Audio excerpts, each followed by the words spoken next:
For more, I'm joined by Erin Saltman, who's a senior counter-extremism researcher at the Institute for Strategic Dialogue. Thanks for talking to us. A lot of attention on Brussels in recent months. Were you surprised by this attack?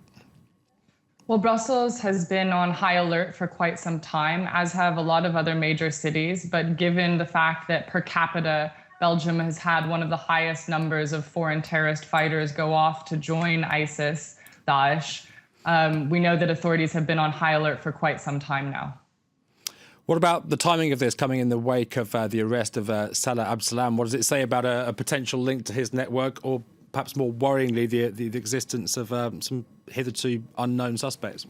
Well, we know that we don't know for sure if there was any direct link, although we do know from the timing of the attack, it's very possible that this attack was moved forward. However, I would caution to say that this attack was planned very quickly, overnight. This was an attack on multiple places with multiple individuals involved using both suicide belts as well as explosives and guns. So this is probably something that has been being planned for quite some time and perhaps was moved forward because of those arrests.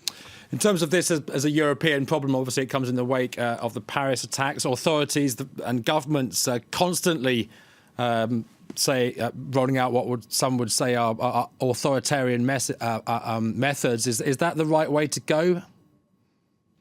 No, I would say that we need to be very cautious of changing our legal structures around asymmetrical warfare tactics. These are tactics that are meant to destabilize our democratic practices. These are tactics that are meant to make us question the policies that we have in place and make us fear the places that we live. However, it's also an attack on our principles, and this is an ideological battle for the individuals carrying out these violent attacks, and we shouldn't be compromising our own principles and high values of equality and human rights because of the lack of those qualities within others. So what should we be doing?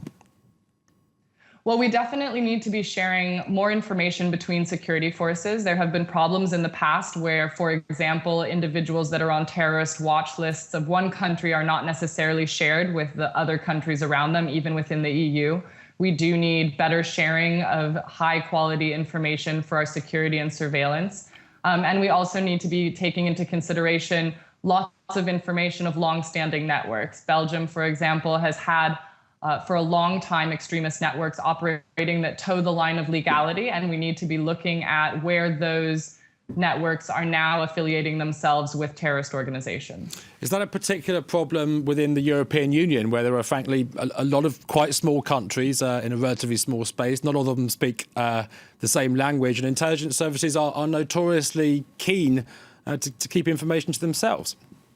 Obviously, there's a high amount of sensitivity around sharing this type of information, but when you have a group like ISIS that operates as if it is a transnational social movement, then we actually need to be sharing those, because these groups are not seeing themselves as defined by nation-state borders. So in order to effectively counter them and get the right information to be able to preempt and stop attacks like this, we do need a greater level of sharing. Erin Saltman, thanks very much for joining us.